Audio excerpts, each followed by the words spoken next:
Assalamu alaikum wa rahmatullahi wa barakatuh, and welcome to lesson number 5.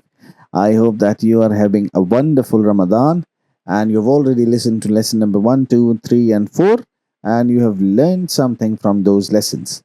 Today, our topic is Maddah and Leen.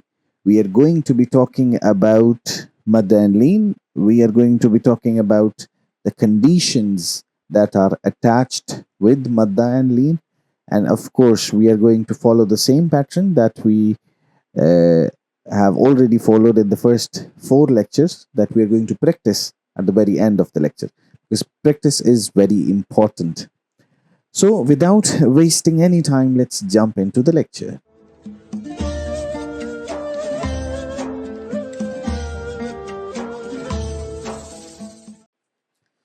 Today, we are talking about Maddah and Leen. Now, there are some situations where the letter has fatah, but it is still stretched like a standing fatah. Similar with Dhamma and Qasra. So we have certain situations where we stretch these letters equivalent to a standing haraka. We call this huruf madda. There are certain conditions where the words are softly pronounced. We call them leen. So today we are going to learn about these two Tajweed rules, Maddah and Leen. What are the letters and what are the conditions attached with these letters? We are going to learn all about them. So let's start with Huruf Madda. We have 3 letters of Huruf Madda: Alif, Waw, and Ya. Now the interesting part is not the letters, but the conditions that are attached with these letters that make them Huruf Madda. So, what are the conditions? The conditions are we would stretch the sound only and only when there's a fatah before alif sakin. Now, I hope that you are very familiar with the word sakin, because we already recalled sakin in the last lecture. So, we're not going to recall it again. I just hope that you know what a sakin is. So when there's a fatha before alif sakin, we stretch it to a standing haraka. Or there's a kasra before ya sakin, or there is a dhamma before waw sakin. Now, this might look very confusing at this point, but when we look at the examples, this would become more clear. So let's look at some examples. So you see, now in the normal cases, when there's a fatah, we would just recite it as ba, ba. We are not going to stretch it, because we do not stretch the harakat. We stretch the standing harakat, but we do not stretch the normal harakat. So in this case, we are going to stretch because there is a zabar before alif sakin. And in this case, we have a pesh before a waw sakin. So we are going to stretch it and we are going to recite it as you, ta, zi, ha, thi. Now you see, while we are reciting this, we're also taking care of the pronunciation of the letters themselves. For example, tha is pronounced softly. So we are going to stretch it, but we are also going to pronounce it very softly. Thi, Z. This is pronounced sharp and with the whistling sound. Thaw, this is pronounced bold. We have boo, foo, ra, hi, bi, hu. So these are all the examples of huruf madda when you have a zabar before alif sakin, a pesh before waw sakin, a zair before ya sakin. So in all these cases, you stretch the word. Then we have huruf leen. So huruf leen only has 2 letters, waw and ya, similar to huruf madda, with only 1 less letter. And there's also a condition attached to it. And the condition is, we first of all, let's talk about how to pronounce huruf al-leen. Huruf al-leen are pronounced softly and without stretching the letter. And they are pronounced like this when there is a fatah, there's a zabar before waw and ya sakin, as you are seeing in these examples.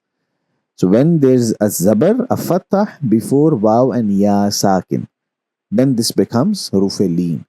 For example, you have taw, how, may, they. So in this case, you recite it very softly without stretching. Thai, ow, thou, oi, zau, soi.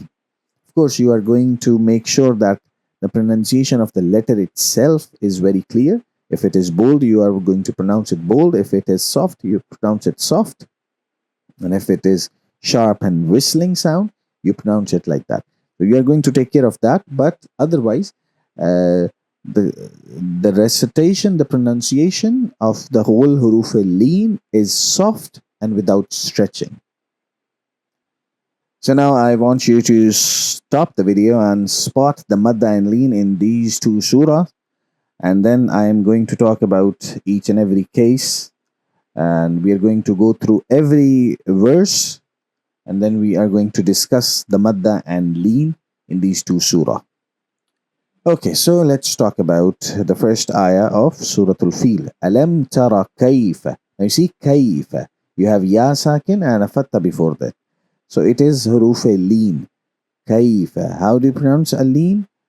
Softly without stretching. You do not stretch it like kay. No, you don't do that. Alam tara kayfa. Softly without stretching. كيف فعل ربك بأصحاب الفيل. Now you see, you have this huruf madda. Normally, when you have a zair, you do not stretch it.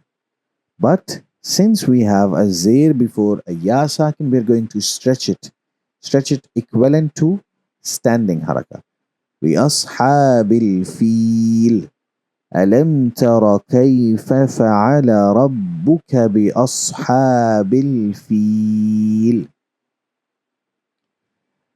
Now the next ayah is ألم يجعل كيدهم. كي, you see كي, الزبر فتح before يا ساكن. كيدهم في تضليل. Another huruf madda. Lam has a zair before ya sakin. وأرسل علي. Now this علي is also huruf al-leen. We are going to pronounce it softly and without stretching. طيرا أبا. You see this ba. This is huruf madda. A zabar before alif. أبا. Then we have أبابيل. Bil has a zair before a ya sakin. So you have a zabar before alif and a zair before ya sakin. Then we have tarmihim. Mihim. Zair before ya sakin. So it's huruf madda. We are going to stretch it. Bihijaratin. Ja. We are going to stretch it because it's zabar before alif. Min sijil. فجعلهم كعصف مأكول. Cool. This cool, we are going to stretch it because there's a pesh before waw sakin. And we have قل أعوذ. We are going to stretch the أعو because it's huruf madda. رب الفلق من شر ما. We are going to stretch the ما because it's huruf madda. خلق. ومن شر غاسق إذا وقب. ومن شر النفاثات في العقد. ومن شر حاسد إذا حسد. So the next step is for you to practice and practice. And from my experience, I've seen people make the mistakes here in Pakistan and India especially. What they do is they do not take care of the differences between harakat, standing harakat and huruf madda. they would stretch where there is no need to stretch. For example, tarmihim, they would recite tarmihim, ababil, ababil. So they would make these kind of mistakes, and then these mistakes make their recitation sound very bad. So let's conclude this. We have I've put these two letters together to tell you that they are equivalent to each other. They are recited similarly and they are stretched similarly. You would recite ba ba. It does not matter whether it is standing harakat or huruf madda. These two are similar. Similarly, we have these two and then ra ra. So I have put them here to show you that uh, the way you recite huruf madda is exactly how you would recite ashbai harakat or a standing harakat. So there's no difference in the pronunciation. You just have to remember the rules of huruf madda. So that was it for today. I hope you enjoyed today's lecture and you learned something new today. And I hope that you would be able to apply these learnings to your recitation. Take care of yourself. Assalamu alaikum wa rahmatullahi wa barakatuh.